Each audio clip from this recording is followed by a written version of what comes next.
시청자 여러분 안녕하십니까? 화요일 뉴스온 시작합니다. 네, 먼저 방금 들어온 소식부터 전해드리겠습니다. 현재 전국 곳곳에서 산불 진화 작업에 어려움을 겪고 있는데요. 경북 의성에서 난 대형 산불이 안동 풍천면까지 확산하면서 안동시가 지역 주민들에게 긴급 대피령을 내렸다는 속보가 들어왔습니다. 안동시는 의성 산불 확산에 따라 풍천면 어담 1, 2와 어담 1이 금계리 마을 주민들에게 신성초등학교로 대피하라는 재난 문자를 보냈습니다. 네, 다시 한번 전해드리겠습니다. 경북 의성에서 발생한 대형 산불이 안동 풍천면까지 확산이 됐고요. 안동시가 지역 주민들에게 긴급 대피령을 내렸습니다. 의성 산불 확산에 따라서 풍천면 어담 1, 2와 어담 1이 금계리 마을 주민들에게 신성초등학교로 대피하라는 재난 문자를 보냈습니다. 강풍으로 지금 불이 번지고 있는데 산불 영향 구역이 늘고 있어서 이에 따른 속보 전해드렸습니다. 자세한 내용은 더 들어오는 대로 전해드리겠습니다. 이어서 정치권 소식 전해드립니다. 여야는 어제 한덕수 권한대행 탄핵 심판 기각 결정이 윤 대통령 탄핵 심판 결과에도 영향을 미칠지 촉각을 곤두세우고 있습니다. 네, 국민의힘은 대통령 탄핵 심판 역시 기각 가능성이 있다며 기대감을 드러냈고 민주당은 파면 결정은 당연하다며 헌재가 즉각 선고 일정을 잡아야 한다고 촉구했습니다. 국회 취재기자 연결합니다. 손유정 기자. 네, 국회입니다. 네, 먼저 오늘 국민의힘 반응부터 짚어주시죠. 네, 국민의힘은 어제 한덕수 대통령 권한대행 탄핵 소추안을 기각한 헌법재판소 판단에 고무된 분위기가 역력합니다. 물론 한대행 사건과 별개의 사안이지만 대통령 탄핵 심판 역시 기각이나 각하 가능성이 커졌다는 기대감이 읽힙니다. 과거 박근혜 전 대통령 탄핵 당시 탄핵 소추위원이었던 권성동 원내대표는 대통령 탄핵 심판의 개인적 판단으로는 기각 가능성이 있다는 관측을 내놨습니다. 헌법재판의 구조가 과거의 박근혜 대통령과 다른 점, 또 사안의 그런 다른 점, 사안 자체도 다른 점 이런 것 등을 종합해서 고려해 볼 때 저 개인적인 판단으로는 기각 가능성이 있다라고 봅니다. 국민의힘 핵심 관계자 역시 헌법재판관이 만장일치보단 개별적으로 법리에 따라 판단하는 분위기로 보인다며 대통령 탄핵 심판에도 긍정적인 신호라고 분석했습니다. 여당은 내일 공직선거법 위반 2심 선고를 앞둔 민주당 이재명 대표를 향해 집중 공세도 펼치고 있습니다. 권성동 원내대표는 원내대책회의에서 민주당의 장외투쟁, 천막 당사는 항소심 판결에 불복하려는 포석이라며 이 대표가 판결에 승복하겠다는 대국민 약속을 해야 한다고 촉구했습니다. 이런 가운데 여당은 한대행이 복귀하자 본격적인 민생 현안 논의에 착수했습니다. 조만간 고위 당정 협의회를 열고 산불 피해 지원 예산 등 재난 대응 예비비 2조 원을 포함한 추가 경정 예산을 상의하겠다는 방침입니다. 네, 반면 민주당은 연일 헌재가 대통령 탄핵판을 빠르게 결론 내야 한다고 촉구하고 있죠. 네, 민주당은 이틀째 서울 광화문 천막 당사에서 아침 회의를 열고 당장 내일이라도 윤 대통령 탄핵 심판을 선고할 것을 촉구했습니다. 박찬대 원내대표는 한대행 선고도 끝낸 만큼 내란 속에 윤 대통령 선고를 미룰 이유가 사라졌다며 헌재를 향해 목소리를 높였습니다. 선고가 지체될수록 헌재에 대한 신뢰와 권위는 손상될 수밖에 없습니다. 헌법 수호자로서 헌법 파괴자 윤석열 파면이라는 역사적 책무를 다하십시오. 민주당 내부에선 한대행 탄핵 심판 기각은 예상했던 결과라며 대통령 탄핵 심판에 영향은 주지 않을 거라고 선을 긋는 분위기입니다. 오히려 한대행 사건에서 윤 대통령 파면 판단을 유추할 수 있다는 주장도 나왔는데 국회 탄핵 소추단인 박범계 의원은 헌재 앞 릴레이 회견에서 파면 정족수인 헌법재판관 6명은 내란 행위가 있었고 그것이 위헌인 것을 전제로 판단했다고 분석했습니다. 헌재의 한대행 탄핵 심판 판단을 근거로 마은영 헌법재판관 후보자 임명도 거듭 촉구했는데요. 한대행이 마 후보자를 임명하지 않는 건 파면 사유에 해당한다며 재탄핵 가능성도 열어뒀습니다. 이와 함께 민주당 원내 지도부는 한대행 직무 복귀와 무관하게 최상목 경제부총리 탄핵 역시 계속 추진하겠다는 입장을 재확인했습니다. 지금까지 국회에서 전해드렸습니다. 헌법재판소가 모레 오전 탄핵 심판이 아닌 일반 사건을 선고하기로 했습니다. 윤석열 대통령 탄핵 심판 선고 기일은 여전히 안개 속인데 선고가 이번 주를 넘기고 4월로 넘어갈 가능성도 계속해서 언급되고 있습니다. 현장에 취재기자 나가 있습니다. 차정은 기자. 네, 헌법재판소입니다. 네, 이번 주 윤 대통령 탄핵 심판 선고는 어렵다고 봐야 하나요?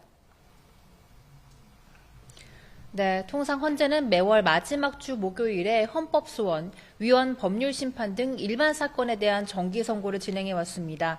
헌재는 이에 따라 이번 달 마지막 주 목요일인 모레 27일 오전 10시 일반 사건에 대한 선고를 진행할 예정입니다. 앞서 윤 대통령 탄핵 심판은 당초 이번 주 목요일이나 금요일쯤 선고가 될 가능성이 점쳐졌는데요.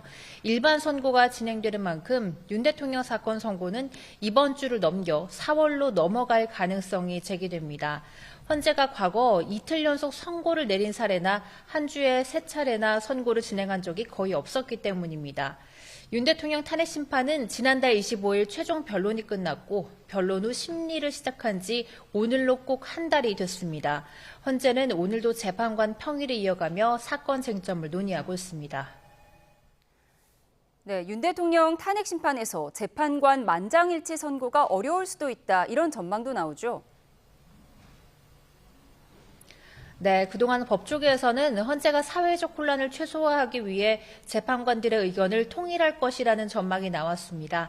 하지만 어제 나온 한덕수 국무총리 탄핵 심판 선고를 살펴보면 윤 대통령 사건 만장일치 결론이 쉽지 않아 보인다는 분석입니다. 앞서 한 총리 사건 선고에서 재판관 8명은 기각 5명, 인용 1명, 각하 2명으로 의견이 갈렸죠. 윤 대통령 사건은 한 총리 사건보다 쟁점이 더 복잡한 만큼 사안을 바라보는 시각차가 뚜렷한 재판관들의 의견을 하나로 모으기가 쉽지 않을 거란 관측입니다. 네, 원래 이번 한 총리 탄핵 심판 선고에서 윤 대통령 탄핵 심판 사건 결론을 가늠해 볼 수 있지 않겠느냐, 이런 기대도 있었는데요. 지금 분석은 어떻습니까? 네, 두 사건이 일부 쟁점을 공유하는 부분이 있는 만큼 12.3 비상계엄의 위헌, 위법성 판단에 대한 단서가 나올 것이라는 전망이 나왔었죠. 이와 관련해 헌재는 어제 구체적인 판단을 내놓지 않았습니다. 헌재 결정문에는 한 총리가 비상계엄 선포에 공모하거나 묵인, 방조하며 적극적인 행위를 했다는 증거나 객관적인 자료는 찾을 수 없다는 정도의 내용만 담겼습니다. 또 비상계엄의 절차적 정당성이나 국회 측이 탄핵 심판에서 형법상 내란죄를 빼겠다고 한 부분에 대해서도 별도의 언급은 없었습니다. 때문에 아직 법조계에서는 어제 한 총리 선고를 통해 윤 대통령 탄핵 심판 결과를 가늠하기는 어렵다는 평가가 많은 상황입니다. 지금까지 헌법재판소에서 YTN 차정은입니다. 네, 조금 전 들어온 속보부터 전해드리겠습니다. 현재 전국 곳곳에서 난 산불의 진화 작업에 어려움을 겪고 있는데요. 경북 의성에서 난 대형 산불 여파로 서산 영동고속도로 안동 분기점에서 청송 나들목까지 약 30km 구간이 양방향 전면 통제됐습니다. 지금 양방향 전면 통제된 도로의 모습을 실시간으로 보여드리고 있습니다. 한국도로공사는 산불이 고속도로 근처로 번지고 연기가 유입되면서 안전 문제로 고속도로를 차단한다면서 국도로 우회해달라고 전하고 있습니다. 지난 주말 시작된 경북 의성 산불 나흘째 이어지고 있는데요. 대형 산불 여파로 서산 영동고속도로 안동 분기점에서 청송 나들목까지 약 30km 구간이 양방향 전면 통제됐다는 속보를 전해드립니다. 네, 경북 의성 산불 지난 주말에 시작돼 나흘째 이어지고 있고요. 지금도 강한 바람을 타고 확산하고 있는데요. 이 여파로 서산 영동고속도로 안동 분기점에서 청송 나들목까지 약 30km 구간이 양방향 전면 통제됐다는 소식 전해드립니다. 지금 한국도로공사는 안전 문제로 고속도로 차단한다면서 국도로 우회해달라고 전하고 있습니다. 이 구간 지날 예정인 분들은 참고하시기 바랍니다. 더 자세한 소식은 들어오는 대로 추가로 전해드리겠습니다.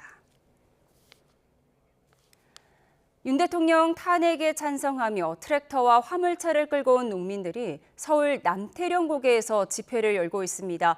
바로 근처에서는 반대 집회도 열리고 있는데요. 전농 측이 트랙터로 서울 진입을 시도하고 있어서 교통정체와 충돌이 예상됩니다. 현장에 취재기자 나가 있습니다. 이현정 기자. 네, 남태령국에 나와 있습니다. 네, 지금 현장 상황 어떻습니까? 네, 보시다시피 전농 측의 트랙터를 실은 화물차 10여 대가 집회 참가자들 뒤에 일렬로 서서 대기하고 있습니다. 경찰이 트랙터의 서울 진입을 불허하자 전농은 화물차에 트랙터를 싣고 서울로 진입하겠다고 맞서고 있습니다. 윤 대통령을 파면을 촉구하는 전농은 당초 서울 광화문으로 이동해 비상행동 측 촛불 집회에 합류할 계획이었지만 경찰이 집회를 불허하면서 지금까지 대치가 이어지고 있습니다. 현재 이곳에서 70m 정도 떨어진 곳에서 탄핵 반대 측이 맞불 집회를 벌이고 있어 마찰도 우려됩니다. 이들은 전농 측의 트랙터 시위에 맞서 같은 장소에서 집회를 이어가고 있는데 일부 충돌도 빚어지고 있습니다. 경찰이 양측 사이에 울타리를 설치하고 만일의 상황에 대비하고 있지만 곳곳에선 고성이 오가는 모습도 보입니다. 네, 법원은 트랙터를 제외하고 트럭 20대만 서울 진입을 허용한 상태죠. 네, 앞서 경찰은 도보 행진은 가능하지만 트랙터와 화물차는 물리적 충돌과 교통 혼잡이 우려된다며 행진을 허용할 수 없다고 밝혔는데요. 이에 전농 측은 집회의 자유 침해라며 집행정지를 신청했는데 법원은 화물차 20대 진입만 허용하고 트랙터에 대해서는 불허 결정을 내렸습니다. 지난해 1월에 이어 이번에도 전농은 계획대로 트랙터의 서울 진입을 추진하겠다는 입장이어서 장시간 대치할 가능성이 큰 상황입니다. 지금까지 남태령고개에서 YTN 이현정입니다.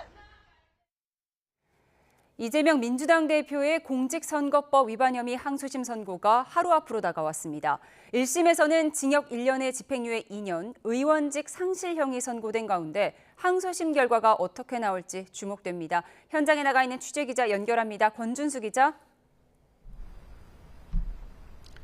네, 서울 고등법원입니다. 네, 내일 이 대표의 항소심 선고 몇 시부터죠? 네, 서울 고등법원은 내일 오후 2시에 이재명 대표의 공직선거법 위반 항소심 선고기일을 진행합니다.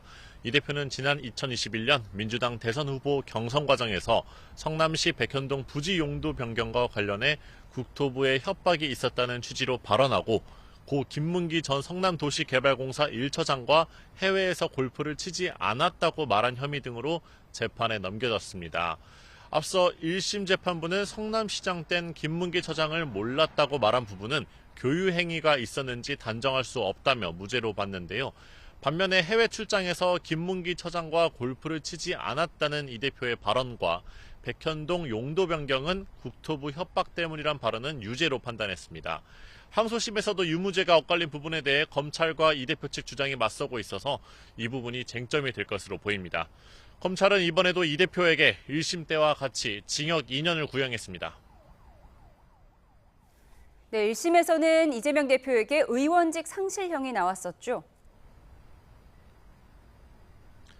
그렇습니다. 지난해 11월 이 대표는 1심에서 징역 1년에 집행유예 2년을 선고받았는데요. 2심 재판부가 1심과 같은 징역형 집행유예를 내리고 대법원에서 형이 확정된다면 이 대표는 10년간 피선거권이 제한됩니다. 만약 감형을 받아도 벌금 100만 원 이상이 나올 경우엔 의원직을 상실하고 5년간 선거에 출마할 수 없습니다. 이 대표 입장에선 100만 원 이하의 형이 나와야 사법 리스크를 덜게 됩니다. 네, 조금 전 들어온 소식을 먼저 전해드리겠습니다. 헌법재판소의 윤석열 대통령 탄핵 심판 결정을 앞두고 한덕수 대통령 권한대행이 어떤 결과로 귀결되더라도 민주 절차를 거친 법적 판단으로 존중해야 한다고 말했습니다. 한덕수 대행이 오늘 오후 정부 서울청사에서 치안관계장관 회의를 열고 대한민국이 분열과 대립에서 안전과 통합으로 가야 하는 중대한 기로에 있다며 이같이 밝혔습니다. 그러면서 헌재 결정을 앞두고 폭력 시위 우려가 커지고 있다며 폭행과 방화를 비롯해 공권력에 도전하거나 사회 질서를 파괴하는 행위는 현행범 체포를 원칙으로 단호히 조치하겠다고 말했습니다. 또 우발 상황 대응을 위해 유동부대를 폭넓게 배치해 대응하고 주요 도심을 8개 특별범죄 예방 강화 구역으로 설정한 뒤 권역 대응팀을 배치해 치안을 확보하겠다고 설명했습니다.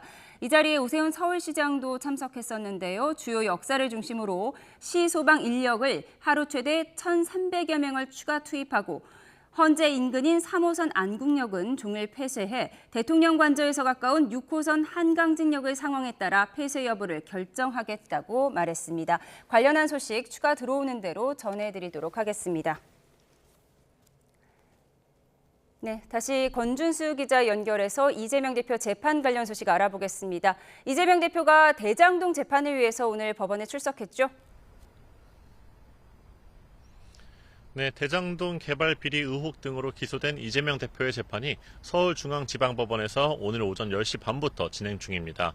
이 대표는 법원에 도착했을 당시 항소심 선고를 어떻게 예상하는지, 윤 대통령 탄핵심판 선고가 늦어지면서 먼저 결과가 나오게 된 상황을 어떻게 보는지 묻는 취재진 질문에 말없이 들어갔습니다. 법원 청사는 이 대표의 항소심 선고를 하루 앞두고 보안을 강화했는데요. 필수 업무 차량을 제외하고 변호인 등이 타고 오는 일반 차량의 출입을 전면 금지했습니다. 또 일부 출입구를 폐쇄한 뒤 보안 검색을 실시하고 있습니다. 지금까지 서울고등법원에서 YTN 권유수입니다. 지난 주말 시작된 경북 의성 산불 나흘째 이어지고 있습니다. 지금도 강한 바람을 타고서 확산을 하고 있는데요. 재난문자를 통해 주민 대피 명령도 곳곳에 내려진 상황입니다. 현장 취재기자 연결해서 자세히 알아보겠습니다. 이윤재 기자. 네, 경북 의성 산불 현장에 나와 있습니다. 네, 지금도 산불이 계속 번지고 있다고요? 그렇습니다. 강한 바람을 타고 산불이 계속해서 번지고 있습니다. 지금도 제 뒤로 보이는 것처럼 이곳 산에서는 시뻘건 불꽃과 함께 짙은 연기가 피오르고 있습니다.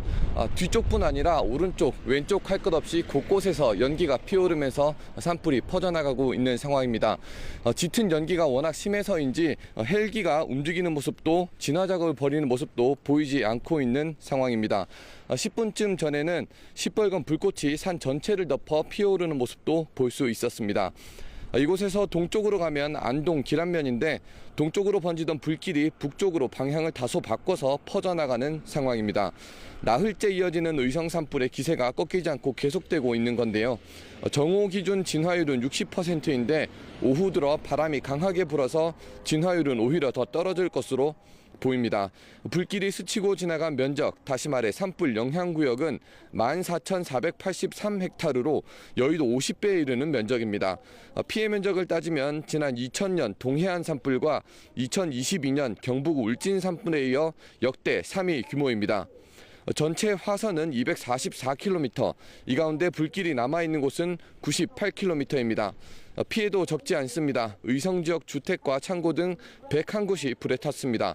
또 어제까지 대피한 주민은 2,800명이었는데 이 숫자도 늘고 있습니다. 조금 전까지도 대피 명령을 알리는 재난 문자가 발송되기도 했습니다.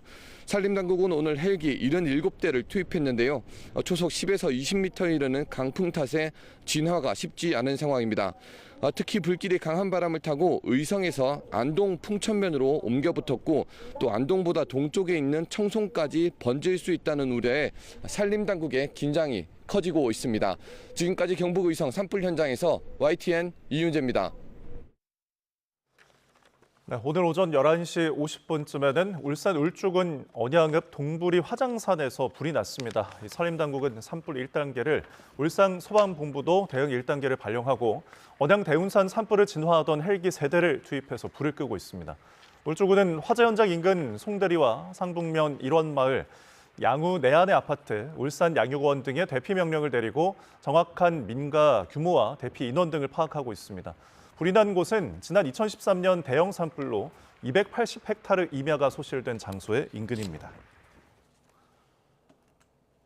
네, 지난 21일 경남 산청에서 발생한 산불이 인근 하동으로 번진 가운데 처음으로 진화율이 90%까지 오르는 등 산림당국이 진화에 총력전을 펼치고 있습니다. 오늘 오후 3시 기준 진화율은 90%로 추정 산불 영향 구역은 산청과 하동을 합쳐서 1,572헥타르입니다.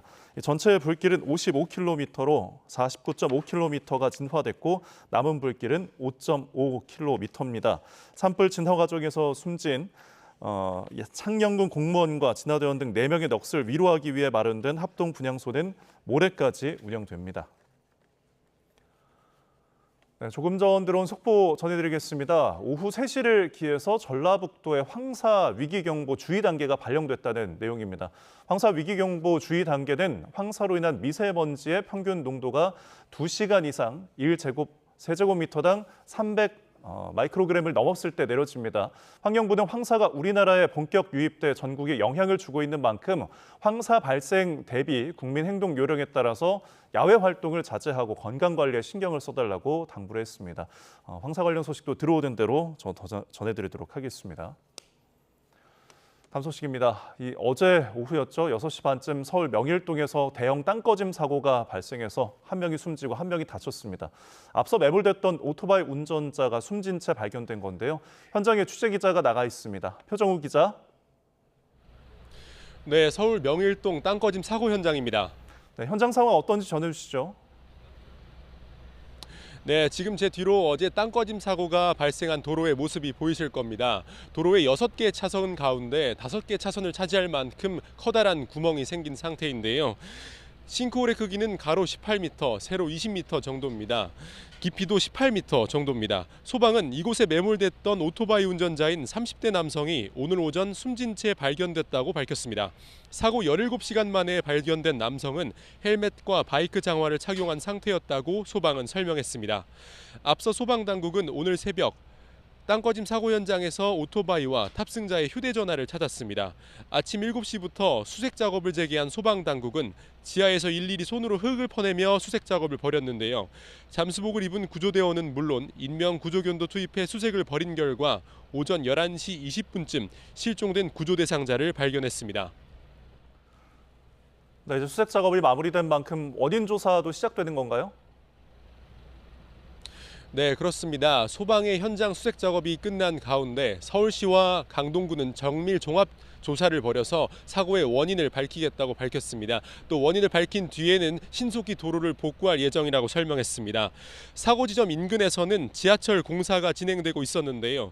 땅꺼짐 현장 아래에서 지하철 9호선 연장을 위한 터널 공사가 진행되고 있었습니다.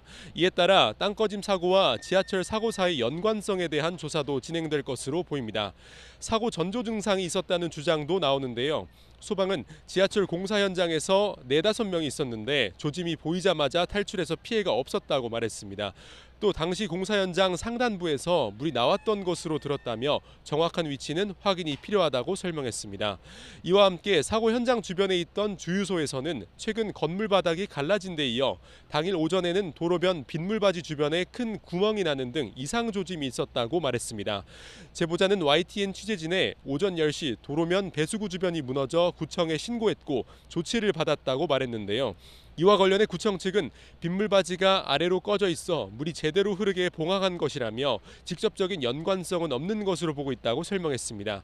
하지만 전문가들은 이 같은 현상이 이번 사고의 조짐일 수 있다며 인근에서 진행 중인 공사로 인해 지하수 수위가 낮아지며 사고가 났을 가능성을 제기하고 있습니다. 서울시는 전문위원을 선정하는 대로 사고 원인을 파악하기 위한 조사를 진행할 것이라고 이야기했습니다. 경찰은 입건 전 조사에 착수해 원인 조사를 마치는 대로 시공사 등 관계자를 불러서 조사할 예정입니다. 네, 지금 6차선이 통제될 정도로 사고 규모가 큰데 인근 지역에 여파는 없나요? 네, 지금 제 뒤로 보시는 것처럼 노란 통제선이 설치되어 있는데요. 사고 수습 여파로 일대 교통도 통제되고 있습니다. 저희 YTN이 촬영한 영상을 보시면 불과 몇 시간 전에도 구멍의 가장자리 부분이 무너져 내렸는데요. 추가 사고 위험으로 현장 접근이 제한되고 있습니다. 동남로와 상암로 일대 교통이 통제됐고 사고 지점을 지나는 시내버스와 경기버스 각각 4개 노선이 임시 우회해 운행됩니다. 또 사고 여파로 가스와 수도가 차단돼 한영외고와 한영중고등학교, 대명초등학교 등 4개 학교가 오늘 하루 휴업했습니다. 현재는 2차 사고를 우려해 땅꺼짐 현장 바로 옆에 있는 주유소의 기름을 빼내는 작업도 진행되고 있습니다. 지금까지 서울 명일동 땅꺼짐 사고 현장에서 YTN 표정입니다. 네, 최근 꾸준히 상승하던 원달러 환율이 오전 한때 1,470원대에 진입을 했습니다. 환율이 약 50일 만에 다시 1,470원을 돌파하면서 시장에는 긴장감이 흐르고 있는데요. 취재기자 연결해서 자세히 알아보겠습니다. 유환웅 기자, 환율이 1,470원대에 진입한 게 50일 만이라고요? 네, 지난달 초에 1,472.5원까지 올랐었는데 다시 1,470원대에 진입을 했습니다. 서울 외환시장에서 원달러 환율은 1,467.6원으로 출발을 했습니다. 이후 완만하게 상승하던 원달러 환율이 오전 11시쯤 1,471.1원까지 올랐습니다. 원달러 환율은 지난달 말 1,430원대 중반까지 하락했다가 최근 상승 흐름을 보이고 있습니다. 윤석열 대통령 탄핵 심판 선고가 지연되면서 불확실성이 커진 영향으로 시장은 보고 있습니다. 현재는 1,470원 살짝 아래에 머물고 있습니다. 증시도 장 초반 상승 흐름이 꺾인 채 끝났습니다. 코스피는 0.62% 하락한 2,615.81로, 코스닥 지수는 1.24% 내린 711.26으로 마감했습니다. 코스피와 코스닥 지수는 동반 상승한 채 출발했지만 시간이 흐르며 하락으로 전환했습니다. 코스피 시장에선 개인과 외국인이 순매도를, 코스닥 시장에선 기관이 순매도에 나섰습니다. 반면 31조 원 규모의 대미 투자 계획을 밝힌 현대차 주가는 급등세였습니다. 현대차는 한때 7.5%까지 치솟았다 3.3% 상승으로 마감했습니다. 기아가 2%, 현대모비스가 0.7% 등 현대자동차 그룹주도 대부분 강세를 나타냈습니다. 3조 6천억 원 유상증자 소식에 하락했다가 48억 자사주 매입 소식에 상승했던 한화 에어로스페이스는 하루 만에 다시 3.3% 하락했습니다. 지금까지 경제부에서 YTN 유환홍입니다.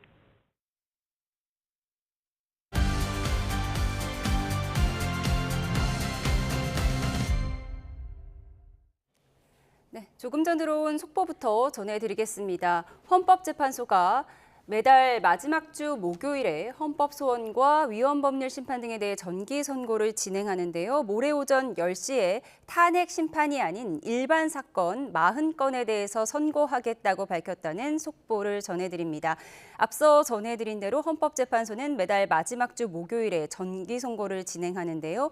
위헌 여부 판단 10건, 기소유예 처분 취소도 30건 정도를 내일 선고하겠다고 밝혔습니다. 탄핵 심판 선고가 아닌 일반 사건 40건을 모레 오전 10시에 헌법재판소가 선고할 예정이라는 속보를 전해드립니다. 자세한 소식은 들어오는 대로 추가로 전해드리겠습니다. 정치의 겉과 속을 들여다보는 정치원 시작하겠습니다. 오늘은 김희정 국민의힘 의원, 김한규 민주당 의원, 두 현역 의원 모시고 혼돈의 전국 상황을 날카롭게 분석해 보겠습니다. 두 분 어서 오세요. 네, 반갑습니다. 네, 한덕수 총리의 판결 이후 정치권은 한 총리 선고 분석에 여념이 없습니다. 대통령 탄핵에 미칠 영향을 살피느라 그렇겠죠. 저마다 희망 회로를 돌리고 있기도 한데요. 영상으로 정리했습니다.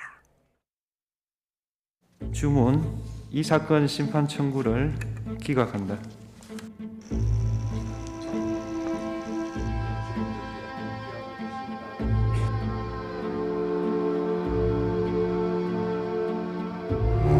국회 선출 재판관을 선출한 후 즉시 임명해야 할 의무가 있다고 보기는 어렵습니다. 그 위반의 정도가 파면을 정당화할 수 있을 정도로 중대합니다.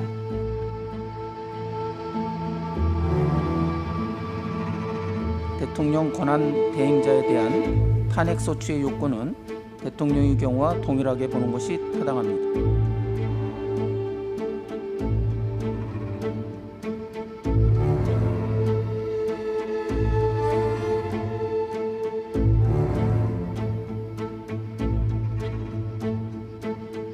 적어도 확실한 것은 지금 대통령 재판의 평의가 제대로 다 끝나지 않은 것 같아요. 계속 넘어간다면 이것은 6표를 계속 모으지 못하는 것을 좀 반증하는 것이다. 그렇게 예측이 좀 된다. 한 총리에 대한 의견이 이렇다 하더라도 윤석열 대통령 심판 선고에 같은 의견을 유지할 거라는 생각을 할 수 없을 것 같습니다. 그러면 이 8대 0으로 나올 거라고 계속 그렇게 이제 확신하십니까? 네, 저는 그렇게 생각을 합니다.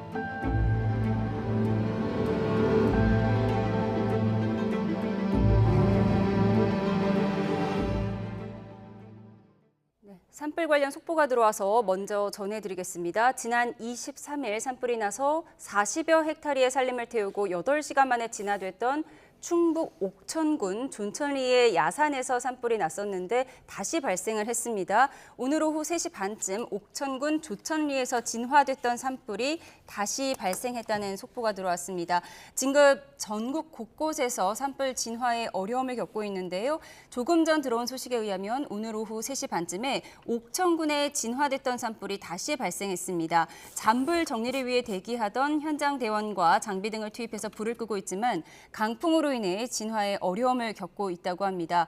충청북도는 강풍 때문에 불씨가 되살아난 것으로 보고 진화 작업을 이어가고 있습니다. 자세한 소식은 들어오는 대로 다시 한번 전해드리겠습니다. 조금 전에 영상으로 정리를 해봤는데 사실 한덕수 총리 심판 어제 보고 나서 비상계엄 자체나 국무회의 자체에 대한 판단이 없어서 대통령 탄핵 심판에 힌트가 없다라는 분석도 많았는데 또 오늘 오전에 인터뷰들을 보니까 여야가 희망 회로를 찾은 것 같습니다. 네, 법리적으로 정확하게 대통령 탄핵 심판에 대한 적어둔 것은 없습니다. 왜냐하면 한덕수 총리의 경우에 내란죄 자체에 대해서 잘못됐다 아니다 있었다 없었다 판단하지 않고 공모 여부만 판단하는 살짝 비껴가는 판결문이 있었습니다. 하지만 주변 정황상 희망 회로를 돌릴 수 있는 몇 가지가 있습니다. 뭐냐면 그동안 민주당은 끊임없이 8대 0이다라고 주장을 해왔고 그리고 사실상 결론을 정해둔 것처럼 재판상의 절차적 하자를 국민의힘에서 굉장히 문제 제기를 했음에도 불구하고 그냥 막 달렸지 않습니까? 그런데 이렇게 늦어지는 이유가 분명히 있지 않겠습니까? 왜냐하면 그 6명을 채웠으면 분명히 처음 목표한 대로 발표를 하지 않았을까 싶습니다. 왜냐하면 헌법재판관 공보관이 나와서 무엇보다도 대통령 탄핵과 관련해서 먼저 하겠다라고 그렇게 공언을 하지 않았습니까? 그리고 그동안 보여준 행보를 봐서도 결론이 정해져 있는데 미룰 만한 이유는 없지 않습니까? 즉 원하는 결론에 도달하지 못했다라는 것을 정황상 볼 수 있고 그게 어제 나왔던 8분의 판결 상황에서도 드러났다고 봅니다. 그래서 순서가 바뀐 거에서 드러났고요. 또 하나는 그 각하를 말씀하신 분이 2분이 계시는데 굉장히 법률 원칙적으로 이 인용이냐 기각이냐를 넘어서서 절차상 하자가 있는 부분에 대한 지적을 했거든요. 그렇기 때문에 대통령 탄핵의 경우도 이 절차상 하자 부분이 그동안 지속적으로 유지가 됐기 때문에 한덕수 총리에 대해서도 그렇게 절차상 하자를 가지고 각하를 얘기하셨던 분들은 대통령 탄핵에 대해서도 더 큰 절차적 하자가 있기 때문에 동일 의견을 낼 가능성이 높지 않나라고 본다는 겁니다. 특히 내란죄를 비껴간 부분이 이 국회에서 처음에 냈을 때는 내란죄가 아주 중요하게 차지하고 있었는데 그런 부분이 빠졌지 않습니까? 그래서 계속적으로 얘기하고 있는 게 이게 국회에서 의결해서 넘어간 탄핵소추안과 동일한 안이 아니다. 동일 안건이 아니다라는 얘기를 계속했고요. 그리고 헌법재판관들이 재판을 진행하는 데 있어서 탄핵의 경우는 형사소송법을 이제 준용을 해야 되는데 그렇게 하지 못한 부분 등이 분명히 이렇게 어제 각하를 외치셨던 헌법재판관들 부분이 이런 부분에 대해서도 동일하게 판단하지 않을까. 그래서 힌트가 됐다라고 생각합니다. 어제 한덕수 총리 재판 결과를 보면 재판관 8인 4색이라는 말도 나오더라고요. 다양한 의견이 나오다 보니까 국민의힘 측에서는 6명의 인용 의견, 그러니까 대통령 탄핵 심판에 대해서도 6명의 인용 의견을 못 모았을 것이다라고 분석을 했습니다. 반면 민주당 의견은 다르잖아요. 저희도 희망 회로를 돌리고 있는 건데요. 근데 저는 개인적으로 전혀 대통령 탄핵 사건을 예측할 수 있는 힌트를 안 남겨뒀다라고 생각합니다. 저는 헌법재판관들이 선고를 따로, 그러니까 같은 날 선고하지 않고 총리 선고를 먼저 했을 때는 국민들이 다 대통령 탄핵 사건을 예측하기 위해서 결정문을 열심히 볼 거기 때문에 의도적으로 그 표현을 뺐다라고 생각하는데요. 두 분의 탄핵 사건의 비슷한 부분은 이제 비상계엄 관련된 부분입니다. 한덕수 총리의 경우는 불법적인 비상계엄 묵인과 방조를 했느냐가 쟁점이었고 대통령 사건은 비상계엄 선포가 적법했냐. 어떻게 보면 비슷한 부분인데 한덕수 사건, 총리 사건에서 불법적인지 자체를 판단을 안 했고 비상계엄의 절차에 대해서도 판단하지 않고 아예 한덕수 총리가 묵인했는지 자체를 확인할 증거가 없다라는 부분으로 판단을 피해갔습니다. 그래서 제가 봤을 때는 대통령 사건을 예측하기는 좀 어려울 것 같은데요. 하나의 기준은 헌재에서 국민의 신임을 배반했느냐 이 부분을 기준으로 봤거든요. 그래서 대통령 사건에서도 그런 부분을 기준으로 보겠다라는 의도는 확인됐고 여기서부터는 이제 각자 해석인데 그런 기준으로 봤을 때 한덕수 총리 사건과 대통령 사건은 명확하게 다르지 않겠냐. 그래서 저는 여기서 힌트가 나왔는지하고 별개로 대통령 사건이 인용될 거라는 저의 예상은 바뀌지 않았습니다. 예, 힌트와는 별개로 네. 대통령과 총리의 탄핵 심판은 완전히 별개라고 네. 정리를 하셨습니다. 그런데 권성동 원내대표가 오늘 박근혜 전 대통령의 탄핵 심판과는 지금 전혀 다르다라고 얘기를 했어요. 어떤 의미죠? 박근혜 대통령 그 심판 때는 잘 알다시피 8대0으로 일방적으로 좀 진행이 됐습니다.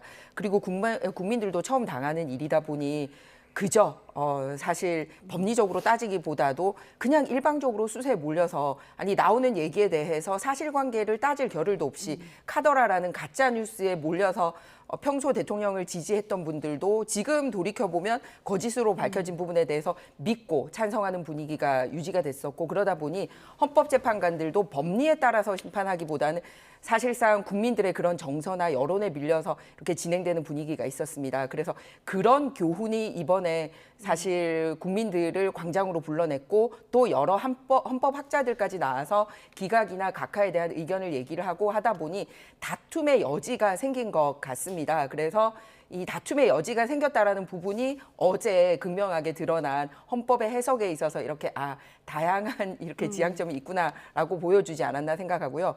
제가 주목해서 보는 부분은 그 150에 대한 부분입니다. 사실 의결 정족수 말씀하시는 네, 거죠? 맞습니다. 예. 사실은 굉장히 아쉬운 부분이거든요. 그러면 앞으로도 대통령 권한대행 또 그다음 권한대행을 가더라도 사실 무정부 상태 비슷하게 계속 만들 수 있는 그런 아쉬운 장면을 낳았다. 그러니까 대통령 권한대행이 되더라도 권한대행이라는 거의 방점보다 원래 있었던 직위 쪽에 더 무게를 두기 때문에 이렇게 되면 국회가 무작위로 탄핵안을 내서 탄핵안이 통과되지 않더라도 이 직무정지를 할 수 있도록 면허증을 준 게 아니냐라고 생각을 하거든요. 그건 아쉬운 점이고 그런데 다만 이 절차적인 부분에 대해서 힘을 실어준 부분은 분명히 있습니다. 뭐냐면 똑같은 대통령이고 대통령 권한대행이라 하더라도 대통령은 200석인데 권한대행은 150석이라고 한 이유가 민주적인 절차적인 정당성이 다르다라고 명시를 했어요. 이 부분에 굉장히 중요한 포인트가 있는 것 같습니다. 즉 그냥 임명직인 이제 국무총리나 장관들을 탄핵할 때의 무게감과 국민들이 선출직으로 뽑은 대통령에 대해서 그 진퇴를 결정할 때의 무게감이 굉장히 다르다라는 것을 명시한 부분이라는 거죠. 그래서 직선제로 대통령을 뽑은 것만큼 그 대통령에 대해서 만약에 탄핵을 인용하고자 한다면 절차적인 정당성이 직선 대통령을 뽑을 때의 무게감과 똑같이 아주 정정당당하게 절차적인 정당성이 부여된다는 걸 보여주기 때문에 그래서 기존에 있었던 절차적 정당성의 하자 때문에 각하 쪽에 무게가 실리는 부분이 바로 이 150석의 멘트에 드러나지 않았나라고 생각을 합니다. 어제 다수의 재판관은 151명으로 의결 정족수를 생각을 했지만 2명의 재판관이 이제 200명이 맞다. 대통령 기준으로 200명을 했어야 했다. 즉 절차적 흔결이 있기 때문에 각하 처분하겠다라고 의견을 냈습니다. 네. 이 부분에서 희망을 찾는다는 국민의 입장입니다. 민주당에서 어떻게 보십니까? 그렇게 따지면 6분은 동의하지 않았잖아요. 그러니까 대통령 탄핵에도 필요한 6분은 각하 의견을 받아들이지 않았다라는 점에 오히려 주목해야 될 것 같고요.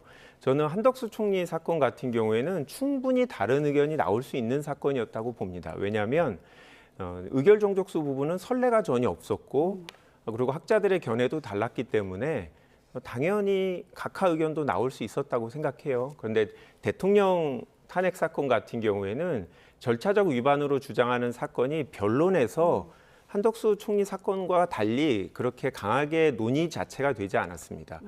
재판관들의 태도와 질문하는 방식을 봤을 때 이 부분에 큰 관심이 없었다라는 것을 이제 확인할 수 있었고요. 무엇보다도 박근혜 전 대통령의 선례가 있었기 때문에 당시에도 개별적으로 형법 위반이 되느냐 이 부분을 논의하지 않고 해당 행위에 해당하는지만 판단하기로 했다라는 게 이제 선례가 있었기 때문에 법조에서는 선례나 법률이 있는 게 중요하거든요. 그런 면에서 사안이 다르다라고 이제 저희가 생각이 들고요. 그리고 무엇보다 박근혜 전 대통령 사건과 윤석열 대통령의 사건이 다른 점은 분명히 있긴 합니다. 아까 김희정 의원님 말씀하신 대로 국회의 의지가 당시는 달랐던 것 같고요. 국민의힘의 전신인 당에서도 대통령 탄핵이 필요하다고 하신 분이 많았기 때문에 국민이라든지 헌재도 그런 부분을 고려하지 않을 수 없었다. 그 부분은 저도 동의합니다. 권성동 원내대표가 네. 탄핵소추위원장이었으니까요, 네, 그렇죠. 당시에. 네, 그리고 총리 사건보다 대통령 사건이 훨씬 더 중요하고 더 파면으로 이루어지는 효과가 더 크기 때문에 더 엄밀하고 중대한 법이나 헌법 위반을 요건으로 하는 것도 저는 맞다고 생각합니다. 네. 설사 그렇다 할지라도 그렇지만 윤석열 대통령 사건은 정상적인 법조인이라면 기각을 하기는 매우 어렵다라는 게 저의 여전히 예측이고요. 결과는 선고될 때까지는 다 예측이기 때문에 예. 지켜봐야겠죠. 네. 예, 그런 가운데 한덕수 총리가 재판관을 임명하지 않은 걸 두고 정계선 재판관과 김복형 재판관의 의견이 너무 첨예하게 갈려서 참 관심이 집중되고 있는 것 같습니다. 이 부분 때문에 만장일치가 어려울 것이다, 이런 분석도 나오더라고요. 그런데 이제 탄핵 사유가 되냐 안 되냐 부분에 있어서 두 사람이 갈렸지 다른 부분에 있어서는 또 많이 일치를 하지 않았습니까? 그런데 명확하게 뭘 말씀드리고 싶으냐면 이번에는 노무현 대통령 시절로 우리가 또 한번 사례를 들어봤으면 합니다. 바로 노무현 대통령 때 이제 대통령으로서 특정 정당에 대한 선거운동을 한 게 굉장히 중차대한 사건이잖아요. 그 국정 운영의 중심자로 그 당을 초월한 국가의 지도자가 아니라 특정 정파에 대한 발언을 한 부분이잖아요. 그런데 분명히 위헌 위법했습니다. 하지만 탄핵에 이를 만큼 중대한 사유가 아니라고 해서 이제 인용이 안 된 케이스였거든요. 그렇기 때문에 똑같습니다. 어제 같은 경우도 지금 말씀하신 두 분의 경우가 이제 위헌 위법한 부분이 있지만 이게 탄핵의 사유에 이르겠느냐라는 부분에 있어서 이제 차이를 보이고 있거든요. 그렇기 때문에 훨씬 더 중대한 위반이었고 더 힘든 자리였던 대통령에 대해서도 과거 전례가 있는데 그렇다면 어느 쪽 재판관이 더 올바른 판결을 했는지 유추해 볼 수 있다고 생각합니다. 예, 재판관 미임명에 대해서는 다음 주제에서도 이어집니다. 이렇게 한덕수 대통령 권한대행에 대한 탄핵안은 기각됐지만 민주당은 이미 발의한 최상목 경제부총리 탄핵안을 접지 않겠다, 이런 뜻을 밝히고 있는데요. 여야 원내대표의 목소리 듣고 대담 이어가겠습니다. 이재명 민주당 세력은 100배 사죄를 해도 모자랄 판에 한덕수 대행이 복귀하자마자 마은혁 후보자 임명을 압박하며 재탄핵 가능성을 시사했습니다. 헌정사상 최초로 대통령 권한대행을 탄핵시켜놓고 그 권한대행을 다시 재탄핵하겠다는 것입니다. 그야말로 집단 관계가 극단으로 치닫고 있습니다.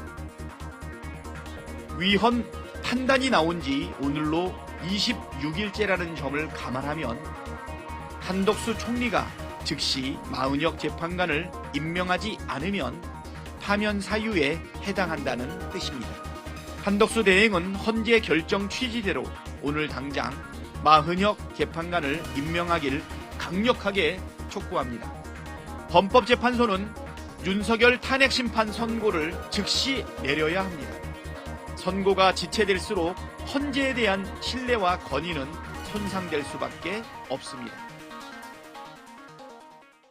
돌아온 한덕수 대통령 권한대행, 마은혁 재판관 임명하지 않으면 다시 탄핵할 수 있다, 이런 얘기가 나오더라고요. 네. 분위기 어떻습니까? 아까 원내대표가 말씀하신 그대로고요. 이제 권성동 원내대표는 지금 제일 중요한 질문, 마은혁 재판관을 임명하지 않아도 되는지 이 부분에 대해서 어떤 생각을 갖고 계신지 궁금해요. 헌재가 결정하기 전에는 주장들을 각자 할 수 있겠죠. 그렇지만 헌재가 권위를 갖고 판단을 내렸고 임명하지 않으면 위헌이다라고 얘기를 하고 있는데, 그러면 대통령 권한대행이 임명하지 않은 부분, 위헌적인 상태가 지속되고 있는 부분에 대해서는 어떻게 해결할 건지 이에 대해서 먼저 얘기가 돼야 된다라고 생각하고요.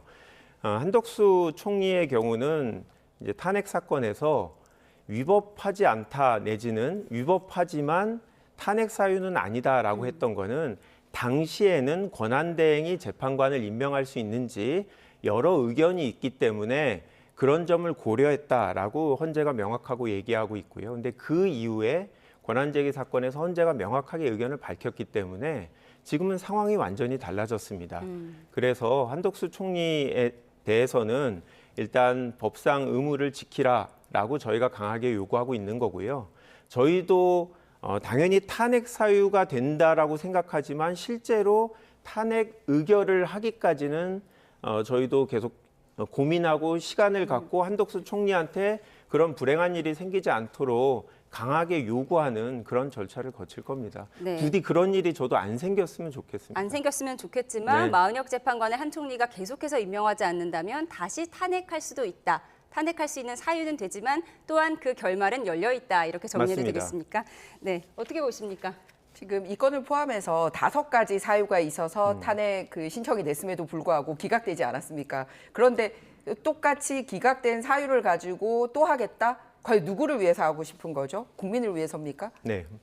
전혀 아니잖아요. 왜냐하면 결론이 나와 있는데 이렇게 하는 거는 명확하게 이재명 대표 1인을 위해서 그러는 거죠. 왜냐하면 마음이 급하시잖아요. 이번 주 수요일 날 어쨌든 선거법 위반 선고가 있고 그리고 지금 누가 봐도 민주당이 원하는 방식으로 편들어줄 가능성이 있는 헌법재판관 2분의 임기가 4월로 예정이 되어 있습니다. 그런 식으로 계산을 돌리는 게 과연 국민을 위한 겁니까? 누가 봐도 안 될 거 뻔하면서 너 당분간 내 말 안 들으니까 그냥 일하지 마. 누구를 위해서요? 그러니까 국민을 위해서 일하지 않는다라는 걸 너무 명확하게 드러내고 있다는 거예요. 그리고 심지어는 국민의힘이 국민의 지지를 그다지 받지 못하고 굉장히 수세로 있었었는데 민주당이 국민들로부터 지탄을 받게 된 결정적인 계기가 바로 한독수 총리의 탄핵안까지 이렇게 150을 통해서 무리하게 결의하는 걸 보고 국민들이 민주당이 이런 식으로 국회 독재를 하도록 내버려두면 안 되겠다라고 판단을 하신 거거든요. 그때부터 분위기가 달라지지 않았습니까? 그런데 어제 5가지 사유에 대해서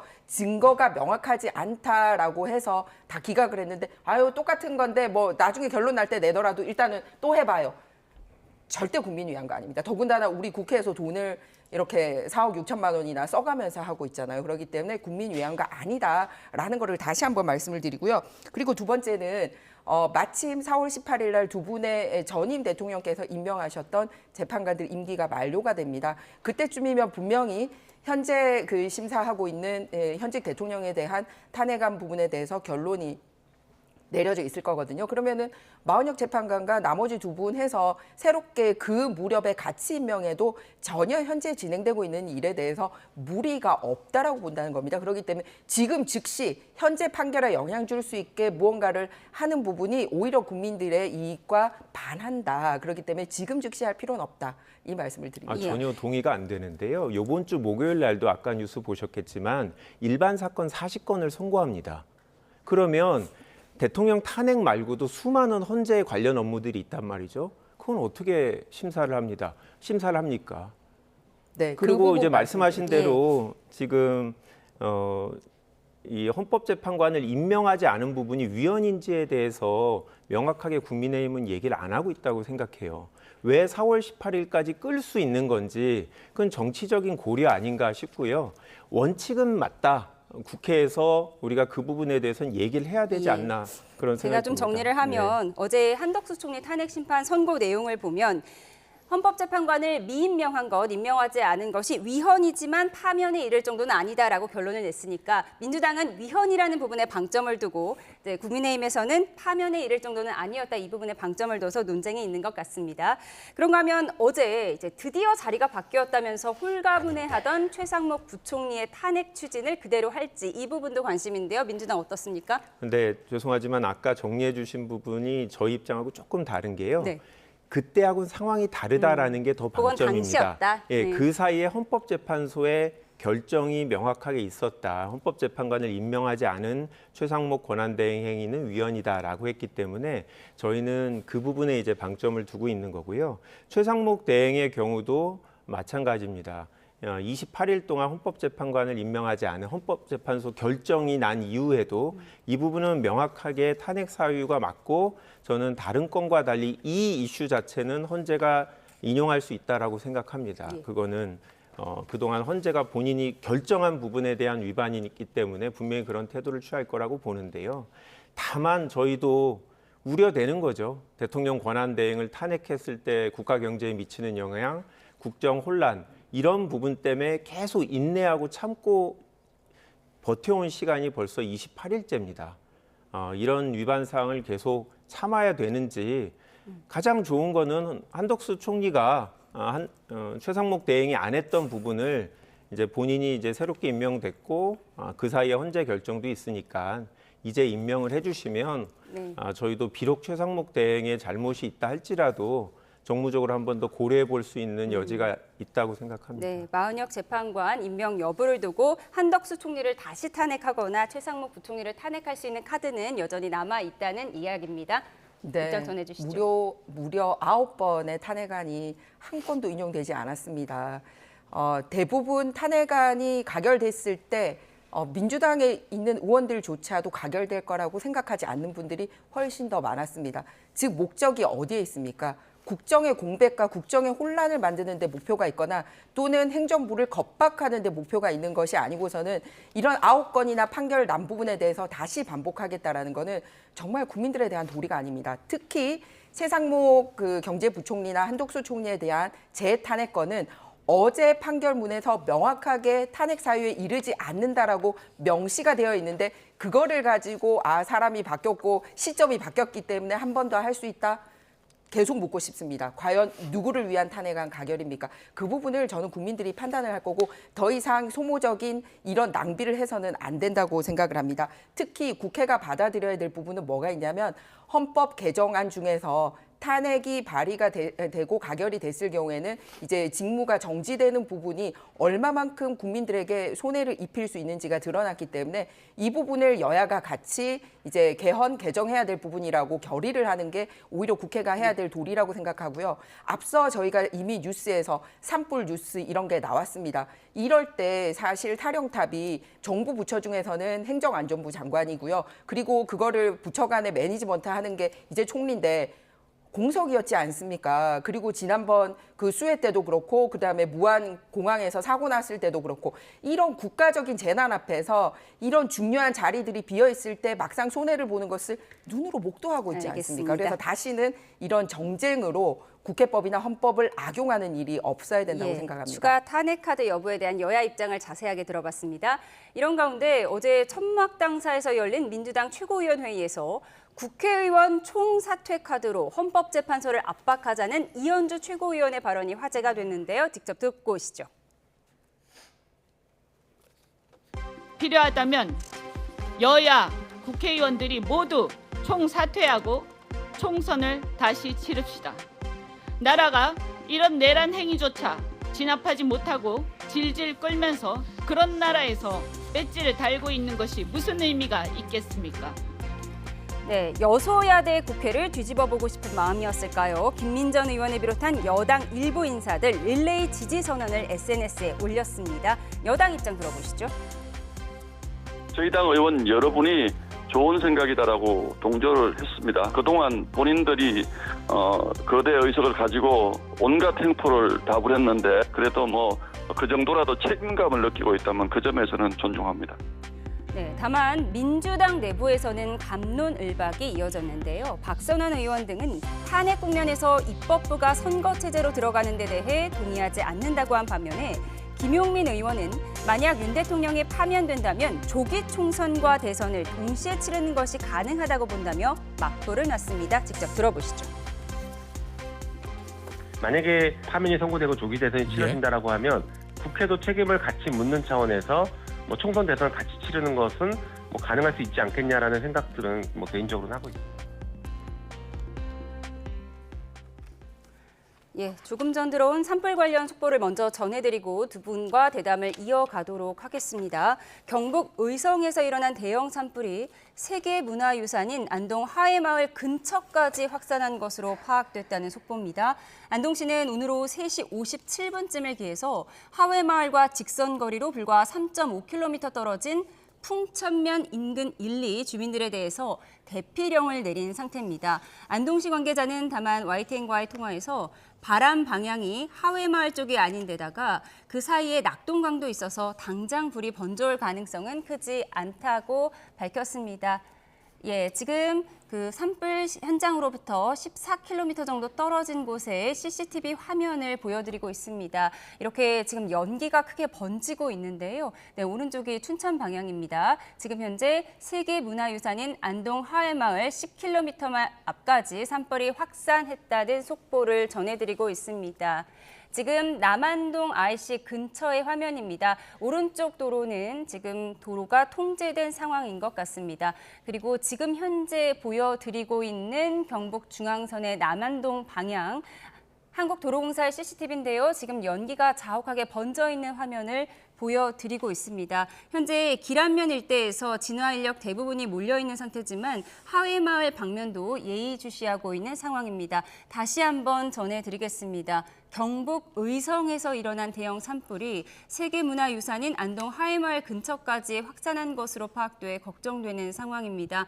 안동시는 오늘 오후 3시 57분을 기해서 하회마을과 직선거리로 불과 3.5km 떨어진 풍천면 인근 1, 2 주민들에 대해서 대피령을 내린 상태입니다. 다만 지금 바람 방향은 하회마을 쪽이 아닌 데다가 사이에 낙동강이 있어서 당장 불이 번져올 가능성은 크지 않다는 안동시 관계자의 전언도 있습니다. 지금 현재 CCTV 화면을 보여드리고 있는데요. 산불로 인한 연기로 도로가 자욱하게 쌓인 상태 저희가 실시간 화면으로 보여드렸습니다. 추가 소식은 들어오는 대로 전해드리겠습니다. 네, 전국 대담 이어가겠습니다. 네, 이현주 최고위원이 필요하다면 여야 국회의원이 총사퇴하고 총선을 다시 치르자고 했어요. 어떤 배경에서 나온 말이죠? 답답한 마음에 하신 이야기죠. 왜냐하면 지금의 모든 국정 혼란은 다 대통령이 12월 3일 불법적인 비상계엄을 했기 때문입니다.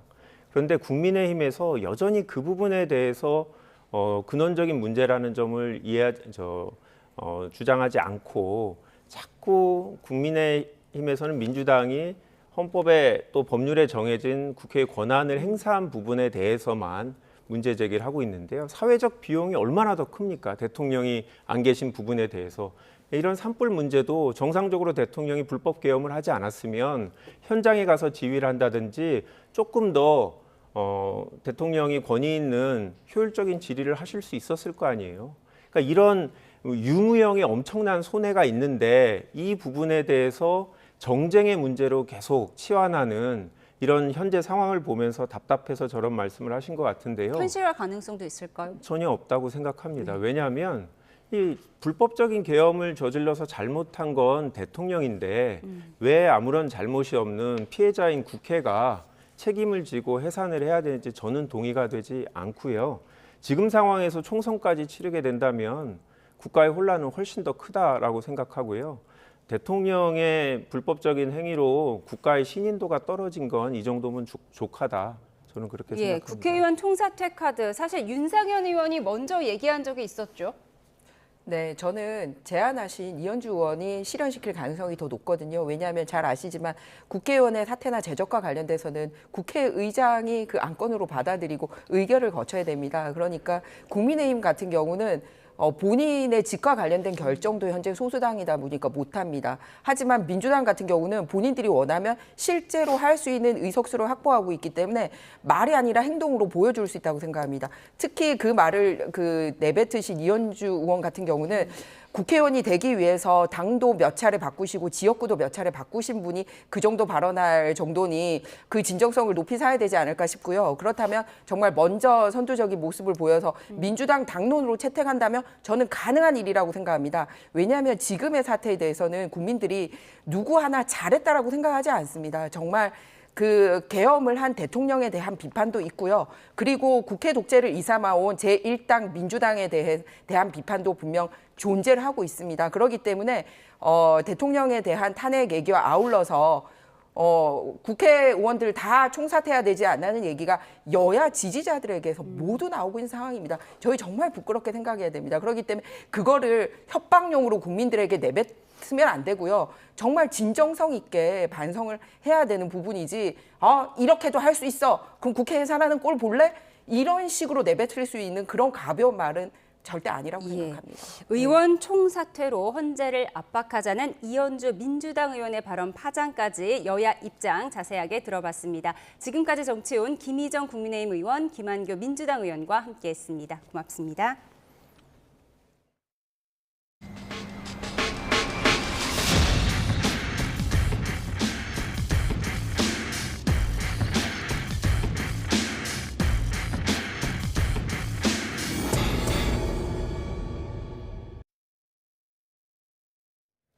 네, 전국에서 산불 진화 작업에 애를 먹고 있습니다. 울산 울주 온양 산불도 나흘째 이어지고 있는데요. 울산 울주의 다른 곳에서도 산불이 발생해 현장이 두 군데로 나뉘어지면서 진화에 더욱 어려움을 겪고 있습니다. 현장을 연결해 보겠습니다. 오태인 기자. 네, 울산 울주 산불 현장입니다. 네, 산불이 두 군데서 동시에 발생했는데요. 현장 상황 전해주시죠. 네, 이곳 상황도 좋지 않습니다. 오들어 바람이 불면서 진화를 방해하고 있는데요. 지금 보이시는 화면이 산이 대운산이라는 곳입니다. 능선에 하얀 연기가 피어오릅니다. 헬기가 아침부터 쉼없이 물을 뿌리지만 역부족입니다. 불이 확산하는 이유는 역시 바람입니다. 아침까지만 해도 진화율은 98%를 보여 주불을 거의 다 잡은 듯 했습니다. 하지만 불이 확산하면서 오후에는 92%로 떨어졌습니다.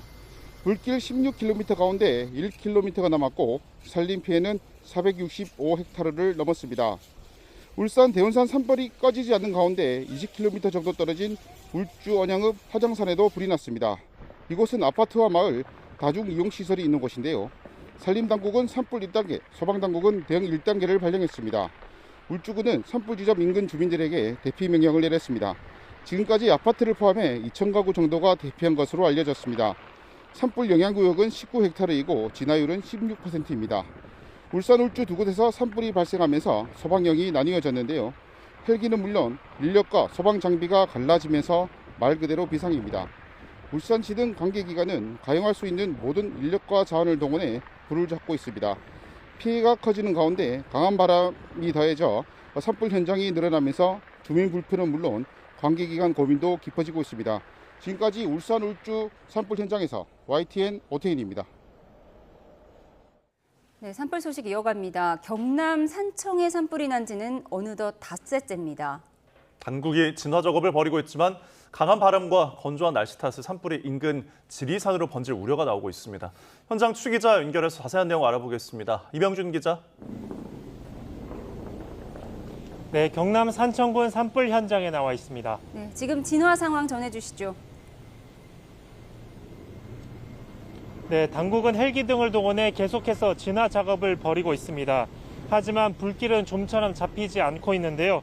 제 뒤로 보이는 구곡산에선 불길이 잡히기는커녕 오히려 연기가 더욱 심해지고 불길도 다시 살아나는 모양새입니다. 진화 헬기도 그래서 더욱 분주히 오가는 모습입니다. 어제도 강한 바람과 건조한 날씨 때문에 진화에 어려움을 겪었는데 오늘 상황도 녹록지 않습니다. 오늘 오후 4시 기준으로 산청엔 강풍주의보가 발효됐습니다. 설상가상으로 산청엔 건조주의보까지 내려져 진화에 어려움을 겪고 있습니다. 산청 산불이 인근 국립공원까지 옮겨붙진 않을까 우려가 나오는데요. 불길이 다시 살아나고 있는 구곡산에서 지리산 국립공원 경계 지점까지 500에서 600m가량이기 때문입니다. 통합주의본부는 헬기 등 장비 240여 대와 인력 2,000명가량을 투입해 진화 작업을 벌이고 있습니다. 진화율은 오늘 오후 3시 기준으로 90%입니다. 산청에서 발생한 산불은 바람을 타고 인근 하동까지 번진 상황입니다. 추정 산불 영향구역은 두 지역을 합쳐 1,572헥타르입니다. 전체 불길은 55km로 49.5km가 진화됐고 남은 불길은 5.5km입니다. 산청과 하동 주민 1,200여 명은 임시 대피소에서 머무르고 있습니다. 산청구는 조금 전 시천면 3당 마을로 산불이 번지고 있다며 인근 주민과 등산객은 안전한 곳으로 즉시 대피하라는 안내 문자를 보내기도 했습니다. 이런 가운데 경남 창녕에 마련된 합동 분향소엔 오늘도 추모의 발걸음이 이어지고 있습니다. 또 지난 22일 발생한 경남 김해 산불은 나흘 만에 주불이 진화돼 현재 당국이 잔불을 정리하고 있습니다. 지금까지 경남 산청군 산불 현장에서 YTN 임영준입니다. 네, 조금 전 속보로 전해드린 내용 화면과 함께 다시 한번 전해드리겠습니다. 경북 의성에서 일어난 대형 산불이 세계 문화유산인 안동 하회마을 근처까지 확산한 것으로 파악됐습니다. 지금 CCTV 화면을 보여드리고 있는데요. 근처 연기가 자욱하게 도로가 시야를 흐린 화면을 보여드리고 있습니다. 네, 지금 보시는 화면은 경북 중앙선의 남안동 나들목입니다. 의성 산불이 지금 강풍을 타고 안동 풍천면까지 확산하고 있는 상황입니다. 지금 안동 하회마을의 한 10km 인근까지 번지고 있다는 소식인데 지금 잘 시야가 뿌연데도 차량들이 비상등을 켜고서 이동을 하고 있습니다. 또 강풍이 많이 불어서 보시는 화면에서 나무들이 세차게 흔들리고 있고요. 지금 몇십 미터 앞도 어떤 상황인지 육안으로 확인이 어려운 상황입니다. 예. 화면 왼쪽으로는 지금 차량이 운행되고 있는 것이 보이고요. 화면 오른쪽 춘천 방향은 차량이 통제되는지 여부는 확인되지 않았지만 지금 차량이 이동하고 있지는 않은 상황입니다. 네. 다시 한번 전해드리겠습니다. 경북 의성에서 일어난 대형 산불이 세계 문화유산인 안동 하회마을 근처까지 확산한 것으로 파악됐습니다. 조금 전인 오후 3시 57분쯤에 하회마을과 직선거리로 3.5km 정도 떨어진 풍천면 인근 1, 2 주민들에 대한 대피령이 내려진 상황입니다. 네, 경북 중앙선 남안동과 용강리 인근에 있는 상황 전해드리고 있습니다. 네. 저희가 지금 시야가 계속 보이지 않고 있는데요. 지금 이제 곳곳에서 고속도로 교통 통제도 이루어지고 있는 상황입니다. 한국도로공사에서는 지금 고속도로의 시야 상황이나 산불 위험 상황이 계속 지속되고 있기 때문에 국도를 이용해 줄 것을 당부하고 있습니다. 예, 지금 현장 CCTV 실시간으로 산불로 인한 연기가 자욱해서 시야가 흐려진 도로 상황을 전해드렸습니다. 추가 소식은 들어오는 대로 다시 한번 전해드리겠습니다. 네, 계속해서 속보로 전해드리고 있는데요. 경북 의성과 울산 울주, 경남 산청에서 발생한 산불이 좀처럼 잡히지 않고 있는 상황입니다. 네, 바람까지 거세게 불면서 불씨가 주변 도시로도 퍼지고 있습니다. 문현철 한국재단관리학회 부회장과 현재 산불 상황 자세히 짚어보도록 하겠습니다. 어서 오십시오. 어서 오세요. 네, 안녕하십니까. 지금 전국 곳곳에서 산불이 발생하고 있는데 크게 세 군데로 나눌 수가 있는 거죠? 그렇습니다. 전국 각지에서 동시다발적 산불이 발생을 했습니다마는 예. 지금 아주 크게 국가 위기 상황까지 심각 단계로 격상이 되었죠. 그게 이제 의성 그리고 산청 그리고 이제 울주가 지금 가장 큰 산불입니다. 특히 이제 울주 같은 곳은 산업 시설이 석유화학단지가 아주 인접해 있어서 예. 매우 위험하고요.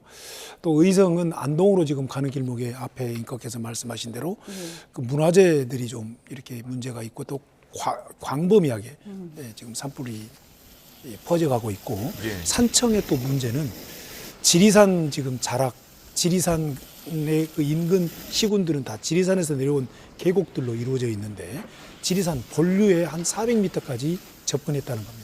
산불이. 그래서 점점 지금 산불이 지금 심해져 가고 있는 양상으로 지금 관찰이 됩니다. 예, 의성 산불이 가장 심각한 것 같더라고요. 그렇습니다. 예, 의성 산불이 지금 그 규모 면에서나 면적 면에서나 예. 강도 면에서 가장 심해져 가고 있는데요. 문제는 강풍입니다. 이 강풍이 잦아들어야 재발화가 발생하지 않는데 저렇게 지금 산불이 확산이 심해지는 것은 재발화가 계속 발생하고 있다. 불을 끄면 또 강풍에 의해서 불씨가 이렇게 다시 재점화돼서 확산되어 가는 비화와 재발화가 계속 반복되고 있다. 이렇게 예. 평가됩니다. 네, 지금 저희가 보여드리는 화면은 저희 제보자가 보내주신 화면인데요. 안동시 단총면의 화면입니다. 산불 현장의 모습을 보여드리고 있습니다. 네, 의성의 화면을 보여드렸고요. 네, 그럼 부회장님 지금 현장에도 다녀오셨죠? 그렇습니다. 그런 상황에서 가장 시급한 게 어떤 점인가요? 네, 가장 시급한 것은 리더 그룹이나 산불 현장을 지휘하는 리더 그룹이나 또는 행정 지원 그룹이나 현장에서 불을 끄는 그룹이나 합동작전하는 그룹들이 교대가 좀 자주 잘 이루어져야 된다. 예. 피로가 너무 극에 달해 있다. 그래서 호주 같은 경우에는 의무적 교대 제도를 도입을 해서 8시간 일하고 나면 무조건 교대하게 되어 있습니다. 지금 그런 시스템들이 갖춰져 있지 않다 보니까 이게 매우 좀 산불 진화에 참여하는 사람들이 위험하다라는 생각이고요. 예. 두 번째는 지금 이렇게 그 산불이 많이 강타를 하고 있을 때는 우선 우리 집에, 우리 마을에, 우리 회사에, 우리 학교에 지금 산불이 강타하지 않았어도 산불의 불씨가 날아올 가능성이 있다는 생각을 하고 네. 평상시에 물을 뿌려놔야 됩니다. 그래서 제가 제안하고 싶은 것은 예. 지금 산불의 위험 가능성이 있다라고 생각이 된다면 예. 이곳에 너도 나도 물 뿌리기 운동을 해야 된다.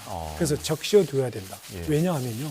산불은 비화라고 해서 불덩이들이 날아서 우리 집이나 우리 인근에 막 떨어지게 됩니다. 그래서 좀 젖어 있으면 훨씬 더 피해를 줄일 수가 있다. 이렇게 말씀을 드릴 수가 있습니다. 예. 자, 지금 저희가 이제 산불 상황들 하나하나 좀 자세히 보도록 하겠습니다. 제보 영상 아까도 보셨는데 지금 다시 화면이 들어오고 있습니다. 의성군 단통면의 상황인데 지금 어마어마합니다. 지금 뭐 산이 빨갛게 그냥 화마에 휩싸여 있고 검은 연기로 지금 하늘이 가득합니다. 시청자 제보 영상 보고 계신데 지금 의성에서 안동시 중간 지역까지 좀 불이 번지면서 주민 대피령도 내려지고 있고 이재민들도 좀 많이 생기고 있는 상황인 것 같습니다. 지금 어느 정도까지 불이 번진 건가요? 네, 지금 이대로 간다면 예. 지금 바람의 방향이나 지금 화선이나 불의 어떤 깊이, 예. 불의 어떤 심도 정도를 봤을 때 더 많이 확산될 것 같고요. 아마 안동에도 심지어는 청송까지도 좀 위험하지 않나 예. 그렇게 지금 진단이 됩니다. 참고로 2022년 울진 산불 때는 바로 원자력 발전소 울타리까지 산불이 갔습니다. 네, 그렇기 때문에 지금 이제 의성 쪽에 저 산불들이 이제 비가 와서 좀 그쳐야 될 텐데 좀 장기화될 수 있다. 이런 점이 되게 우려되는 상황이고요. 이렇게 간다면 더 많은 피해가 발생하지 않겠냐 이렇게 좀 생각이 되는데 아까 우리 화면에서 예. 제가 조금 매우 위험한 것이 좀 관찰이 됐어요. 어떤 점이죠? 아까 그 초기 화면에 보면 예. 화물차 한 대가 오다가 차를 돌리려고 했지 않습니까? 예, 예. 근데 그 저희 화물차가 고속도로 유조차예요. 화면에서. 근데 저런 차들은 예. 한국도로공사 같은 데서도 예. 더 들어가게 하면 안 됐어야 됐는데 어떻게 유조차가 저기까지 와서 저곳에서 위험하게 차를 돌릴 수도 없는 차폭인데 그곳에서 차를 돌리려고 했는지 예. 이것 또한 매우 위험했었다. 만약에 저 유조차가 어떤 그 불길에 맞닥뜨려서 불이 났다면 더 큰 산불을 야기했을 것이다. 예. 이런 좀 위험도 우리가 예. 이렇게 보면서 이러한 산불을 바라볼 때 우리는 귀중한 학습 시간이거든요. 그래서 예. 하나하나를 보면서 우리가 관찰을 하는 학습하는 네, 그런 교훈을 지금 삼는 시간이다. 말씀하신 저희가 고속도로 화면 실시간으로 보여드리고 있는데 아까 지금이야 이제 통제를 해서 차들을 뒤로 물리고 있는 상황인데 조금 그렇습니다. 전에는 이제 유조차로 보이는 그렇습니다. 차들이 이제 왔다 갔다 예, 해서 예. 그 부분의 위험성을 좀 짚어주셨습니다. 네, 그리고 저 지금 저기에 있는 예. 저 화물 트럭들을 우선적으로 차단을 해야 됩니다. 저기에 무슨 화물들이 실려 있는지 모르지만 예. 네, 그런 저희- 측면에서 좀 교통 통제가 우리나라는 좀 약한 편입니다. 예. 많은 재난이 있을 때. 알겠습니다. 예, 화물 트럭이나 유류차의 운행을 통제해야 한다는 필요성을 지적해 주셨습니다. 네, 뉴스 속보가 들어와서 먼저 전해드리겠습니다. 관련해서 경북 의성에서 난 대형 산불이 세계 문화유산인 하회마을 근처까지 확산했다는 속보는 앞서 전해드렸는데요. 안동시가 하회마을 주민들에 대해서 대피령까지 내렸다는 속보가 들어왔습니다. 네, 저희가 의성에서 발생한 산불이 안동시로 점차 확산하고 있다는 소식 거듭 전해드렸는데 하회마을 쪽까지 지금 다가오면서 안동시가 재난 문자를 통해 하회마을 주민들에게 저우리 마을로 대피를 하라고 알렸다는 소식입니다. 다시 한번 전해드리면 세계 문화유산인 안동시의 하회마을 근처까지 경북 의성 산불이 확산을 하면서 안동시가 하회마을 주민들에게 대피령을 내렸다는 소식입니다. 자, 지금 계속해서 산불이 확산하는 소식도 들려오고요. 주민 대피령까지 내려지고 있다는 이야기가 들려오고 있습니다. 이렇게 지금 어느 정도의 주민들이 대피를 하고 있는 상황인가요? 네, 산불을 비롯한 모든 재난이 발생했을 때 가장 기초적인 재난관리 시스템의 작동은 통행 금지와 예. 통행 제한, 대피입니다. 아, 이 대피와 통행 금지, 통행 제한, 대피가 제대로 이루어지면 인명 피해를 현저히 줄일 수가 있습니다. 지금 이제 보기에는 주민 대피령이 제대로 좀 잘 작동이 되고 있는 것 같습니다만 예. 아직 대피의 해당되지 않는 곳들도 앞에서 말씀드린 물 뿌리기를 좀 자주 해야 된다는 말씀이고요. 네. 앞에 그 하회마을 말씀하셨잖아요. 예. 이런 그 하회마을 문화재 산불에 있어서 이런 문화재 보호가 굉장히 중요하거든요. 예. 그런데 이런 문화재일수록 문화재 마을일수록 문화재 단지일수록 스프링클러가 엄청 중요하다는 거예요. 예. 아까 계속 제가 물 뿌리기 얘기를 하고 있습니다만 물을 미리 뿌려두면 문화재 보호뿐만이 아니라 이런 산불로 인한 피해를 최소화할 수 있다. 2022년 3월에 있었던 강릉 산불에서 예. 물 뿌리기를 했던 마을은 하나도 피해를 받지 않았습니다. 그런 측면에서 하회 마을에도 저런 시스템이 좀 구축되면 좋겠다. 이런 예. 말씀을 드리고 싶습니다. 예, 계속해서 산불 관련 속보가 들어오고 있습니다. 경북 의성에서 난 대형 산불 계속해서 번지고 있는데요. 강한 바람을 타고 청송군 방향까지 크게 확산하고 있다는 속보도 함께 들어와 있습니다. 네, 청송군은 오늘 오후 4시 58분쯤 조금 전이죠. 파천면 덕천리와 신흥리, 안덕면 지소리와 노래리 주민들에게 대피령을 내렸다는 속보가 들어와 있습니다. 네, 지금 경북 의성과 인접해 있는 안동시 그리고 청송군까지 계속해서 확산을 하면서 인근 마을에 있는 주민 대피령까지 내려오고 있습니다. 자, 지금 이 산불이 이렇게 확산하는데 그 뭐 아까 강풍도 언급을 해주시긴 했지만 도깨비불이라고 일컫는 것들이 좀 원인으로 지목이 되더라고요. 이 부분에 대해서 좀 설명을 해주실까요? 네, 그 도깨비불이라고 하는 것은 산불 현장에서 많이 관찰되는 예. 산불 피해지에서 많이 관찰되는 것입니다. 뭐냐면요. 예. 산불 현장에 있어 보면 바람이 일정하게 남서풍만 분다면 일정하게 남서풍이 분다고 예고가 돼 있는데 남서풍만 분다면 얼마나 대응하기 쉽겠습니까? 네. 계곡이 깊을수록 산이 험할수록 순간 돌풍들이 많이 발생합니다. 바람의 방향이 순식간에 바뀐다는 예. 거예요. 그래서 남서쪽에서 불이 붙어서 오다가 갑자기 동쪽에서 오기도 하고 이것이 첫 번째 도깨비 불이라고 하는 것의 모습이고요. 예. 두 번째는 비화에 의한 도깨비 불입니다. 즉 이렇게 산불이 발생하면 뜨거운 열기가 우리 화면에 있는 것처럼 뜨거운 열기가 올라가지 않습니까? 네. 저때 불티와 불씨들이 저 뜨거운 상승 기류를 타고 하늘로 올라가게 됩니다. 예. 그래서 강풍을 만나면 곳곳으로 날아가 버립니다. 그래서 사실은 저 멀리서 산불이 난 것이 보였는데 갑자기 우리 집 주변에 불씨가 막 떨어지더니 갑자기 불이 나는 거예요. 지금 그러면 저기서 난 불이 이 제보자의 집 빨간 지붕으로까지 불티가 옮길 수 얼마든지 있는 건가요? 가능합니다. 심지어는 2002년 청량 산불 때는 2km까지 날아갔습니다. 예. 저 불씨가. 그러기 때문에 제가 말씀드린 물 뿌리기가 필요하다는 것이고요. 또 하나는 지금 청송 쪽에 지금 불이 가고 있지 않습니까? 예. 이때 또 주의할 것은 우리 뭐 교정시설들, 교도소를 비롯한 또는 뭐 군부대를 비롯한 많은 국가시설들 또 그 앞에서 말씀드렸지만 울주 산불 같은 경우는 에너지 화학공단들 예. 이런 곳들이 산불로부터 피해를 받지 않도록 그런 국가 재난관리 계획과 또 뭐 충무계획에 구성되어 있는 예. 그런 위기관리 시스템을 잘 가동하고 있어야 된다. 예. 이런 예. 당부 말씀도 드리고 싶습니다. 저희가 앞서 속보로 안동시가 하회마을 주민들에 대해 대피령을 내렸다 이 소식을 전해드렸는데 그에 앞서서 안동시 관계자 말에 의하면 바람이 그쪽 방향이 아니다라고 했었습니다. 네. 그런데도 주민 대피령을 내린 것은 지금 바람의 방향을 가늠하기가 어려운 상황이기 때문일까요? 아주 좋으신 지적입니다. 바람 방향이 아니라고 해서 저쪽은 괜찮겠다? 그렇지 않습니다. 계속 산불 현장은 예. 바람 방향이 바뀌기 때문에 그 어떤 권역 안에 들어가면 무조건 대피를 해야 됩니다. 예. 예, 그 아주 좋으신 지적이고요. 아주 잘 대처했다 이렇게 평가하고 싶습니다. 예. 그럼 바람도 바람인데 어쨌든 계속해서 이제 진화를 하고 진화율을 올려가는 게 중요하지 않습니까? 그럴 때는 무엇이 중요할까요? 예, 산불 현장에 있어 보면요. 예. 이제 언제 불이 꺼지냐, 진화율이 몇 %냐 이렇게 질문하는 분들이 많은데요. 네. 이게 의미 없는 질문입니다. 왜 그러냐면요. 그 이유는 결론적으로 말씀드리면 네. 재발화와 비화 때문에 그렇습니다. 예. 바꿔 말하면요.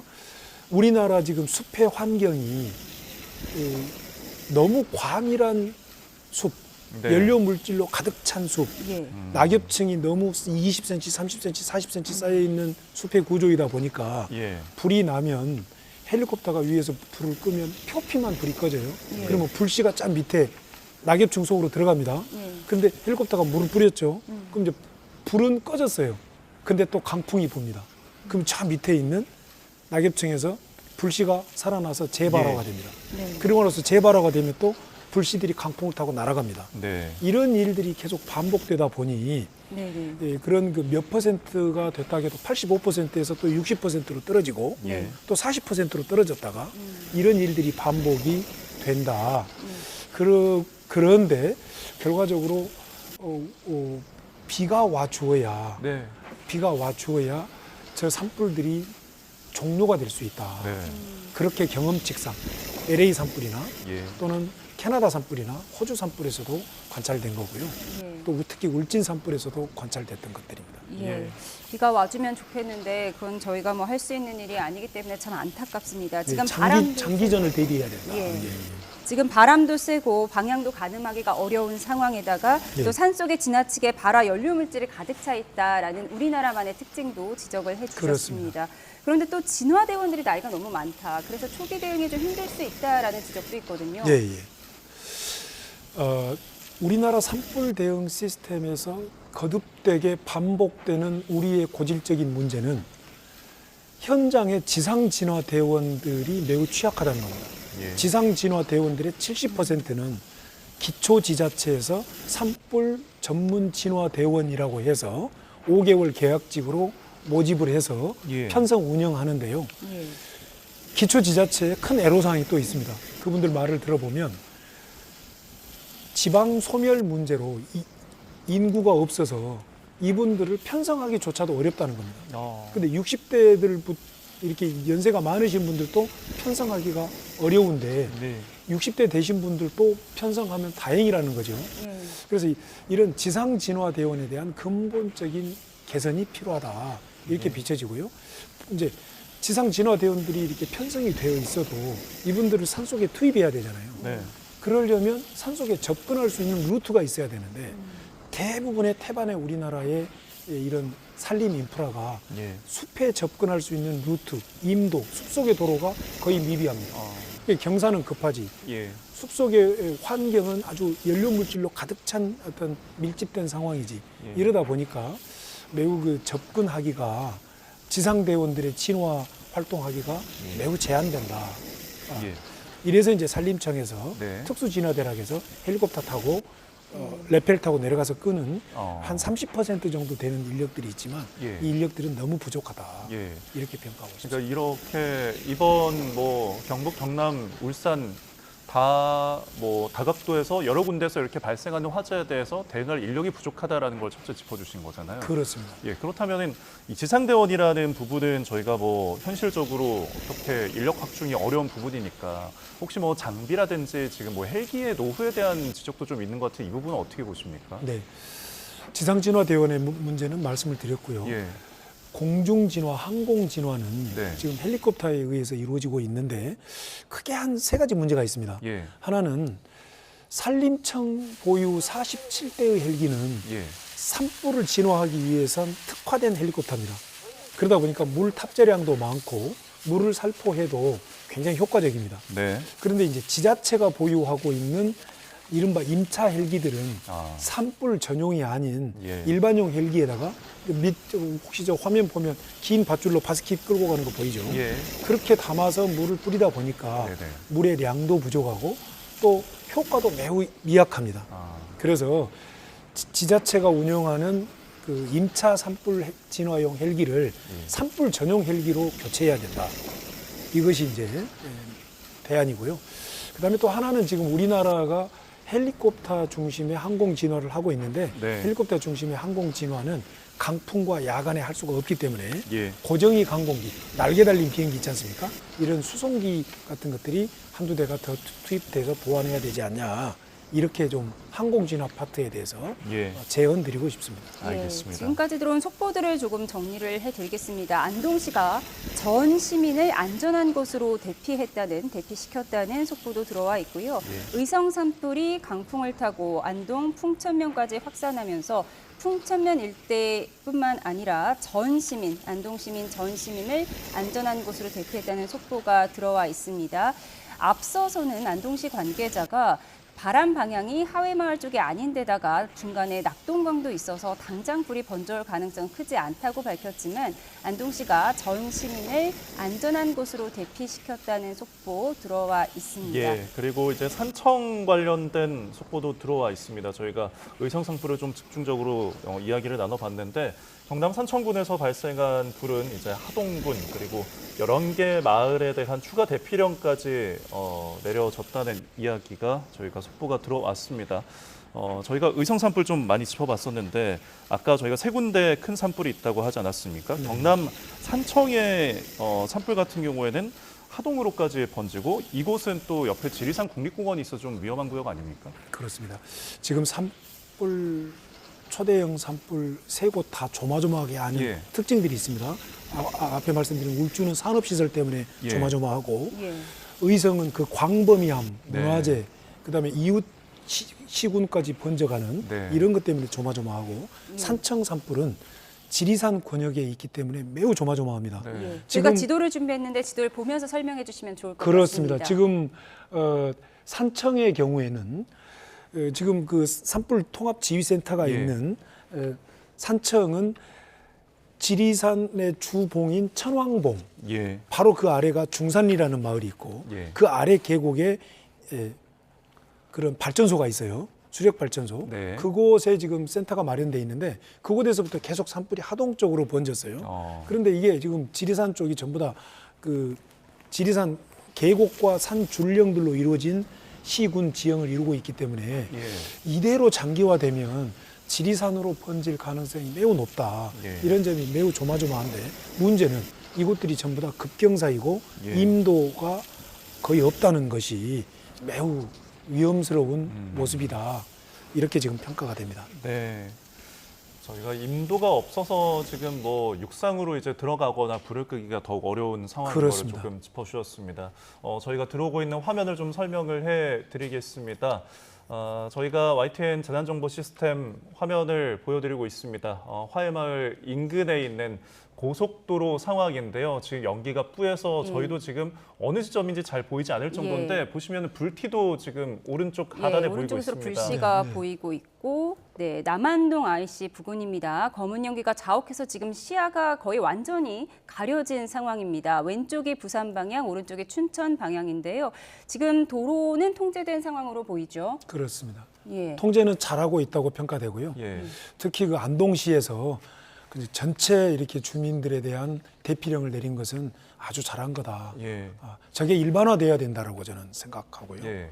자, 지금까지 뭐 통제라든지 대피라는 부분은 이제 잘 하고 있어서 저희가 뭐 진화대원이나 이런 부분에서 사상자가 발생하긴 하지만 일반 주민에 대한 어떤 인명 피해는 들려오지 않는 것 같더라고요. 그렇습니다. 참으로 다행이고요. 예.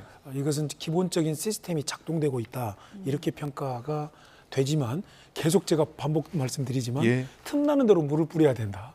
예, 좀 이렇게 그런 말씀을. 그러면은 이제 대피를 하는 와중에서도 이제 자기 집의 주변이나 지붕에는 물을 충분히 여력이 있다면 여력이 있다면 있다면요? 울타리나 이런데 그리고 꼭 문을 닫혀놔야 됩니다.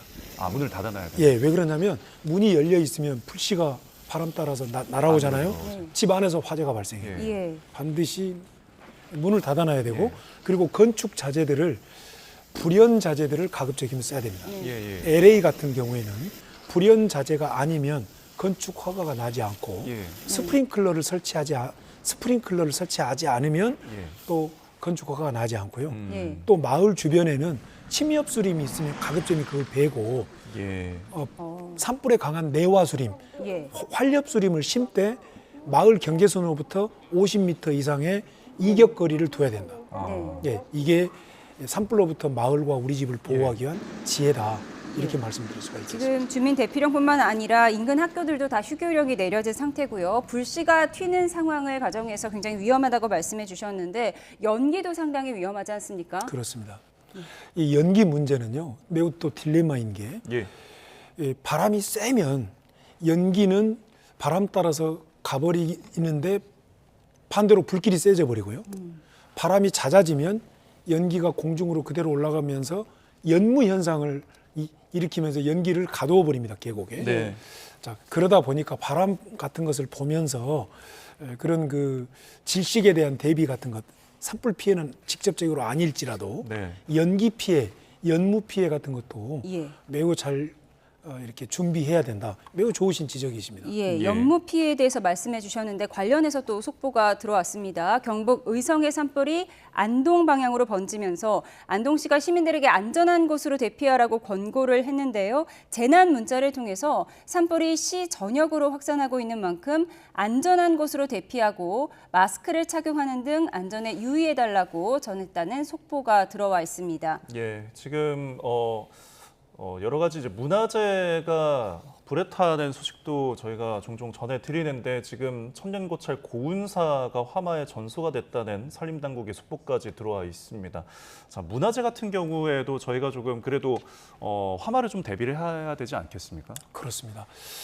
문화재 방제가 지진이나 산불로부터 폭우 산사태로부터 매우 잘 보호해야 될 중요한 영역인데요. 예. 이 산불이 났을 때 문화재 보호를 보다 적극적으로 해야 된다. 저는 이렇게 주장을 하고 싶어요. 예. 왜냐하면 문화재에 대해서는 불이 나도 겁을 먹고 좀 매우 머뭇머뭇하는 사이에 네. 대부분 우리나라 문화재는 목조 문화재다 보니까 예. 불에 다 타버립니다. 숭례문 화재 기억나시죠? 그럼요. 자, 예. 그때 무조건 물을 쏘고 또 기와를 좀 해치고 물을 쏘고 무너지더라도 그 뒤에 다시 복원하면 되거든요. 근데 많이 머뭇머뭇했는데 어찌됐든 산불 피해 권역에 있는 문화재가 예. 산불 권역에 왔다면 시간이 있다면 물을 뿌리고 또 불이 달려든다면 과감하게 좀 손상되더라도 예. 좀 무너질 붕괴 위험이 있더라도 물을 뿌려야 됩니다. 붕괴는 복원할 수 있지만 화재로 소실된 것은 영원히 사라져 버립니다. 예. 그런 문화재 방제 좀 철학을 가지고 과감한 물 투여를 통해서 산불로부터 문화재를 보호해야 된다. 저는 이렇게 강조하고 싶습니다. 알겠습니다. 속보를 다시 한번 정리해드리면 안동시가 모든 시민이 안전한 곳으로 대피하라는 문자를 발송했다고 하고요. 산림당국 속보에 의하면 천년고찰인 고운사가 화마에 전소됐다. 이런 속보도 들어와 있어서 예. 이 부분을 위원장님과 함께 정리하고 있었습니다. 네. 자, 저희가 지금 시간 관계상 끝으로 이제 당부의 말씀을 좀 들으면서 마무리해야 될 것 같은데 지금 대피하는 주민들에게 이제 다시 한번 어떤 행동 요령을 좀 알려주시면 어떨까요? 가스라든지 전기 부분도 좀 점검해야 될 것 같은데. 네, 지금 화면을 보고 한 가지만 말씀을 드리면요. 저 불길들은요. 침엽수림이 수관화 현상이라고 하는 폭발적 화재가 나고 있는 전형적인 모습입니다. 예. 폭발적 화재가 일어날 수 있다. 침엽수림은 강한 불길을 받으면 생나무여도 휘발유에 불 붙듯이 저렇게 활활 타버립니다. 그래서 내화수림 조성이 필요하다. 너무 침엽수림, 소나무 숲으로만 되어 있는 곳은 위험하다. 만약에 우리 마을 주변에 소나무 숲으로만 둘러싸여 있다. 또는 편백으로만 둘러싸여 있다. 매우 위험한 겁니다. 그만큼 나무가 수분이 없어서 그런 건가요? 이게 얇은 휘발성이 있어서 그렇습니다. 그런데 활엽수림들은 대부분의 수분을 머금고 있기 때문에 강한 불길이 때리게 되면 강한 불길이 강타하면 불길이 확 수그러듭니다.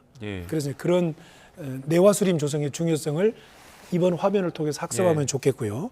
이제 말씀드리고 싶은 것은 산불이 발생할 수 있는 시기는 대부분 고온 건조 강풍이 부는 봄입니다.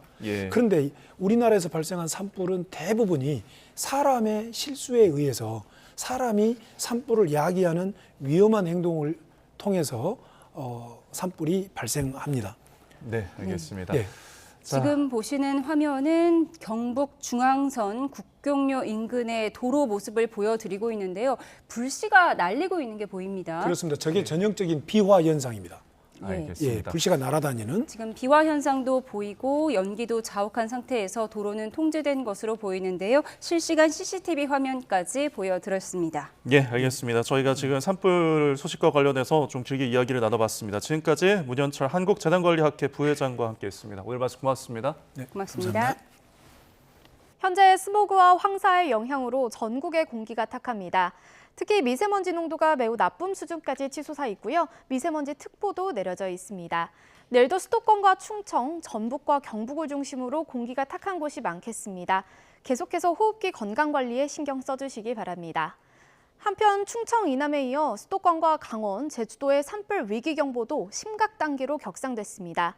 현재 동쪽 지방을 중심으로는 건조특보가, 전국 대부분 지역에 강풍특보가 내려져 있습니다. 추가 산불이 발생하지 않도록 화재 예방에 만전을 기해 주시기 바랍니다. 내일도 고온 현상은 계속되겠습니다. 내일 아침 기온은 서울 6도, 청주 6도, 부산 11도에서 출발하겠습니다. 내일 낮 기온은 서울 21도, 광주 25도, 대구 25도까지 크게 오르겠습니다. 내일 제주도를 시작으로 모레는 전국에 건조함을 달래줄 단비가 내릴 전망입니다. 날씨였습니다. 이상으로 화요일에 보내드린 뉴스온 마치겠습니다. 함께해 주신 여러분 고맙습니다.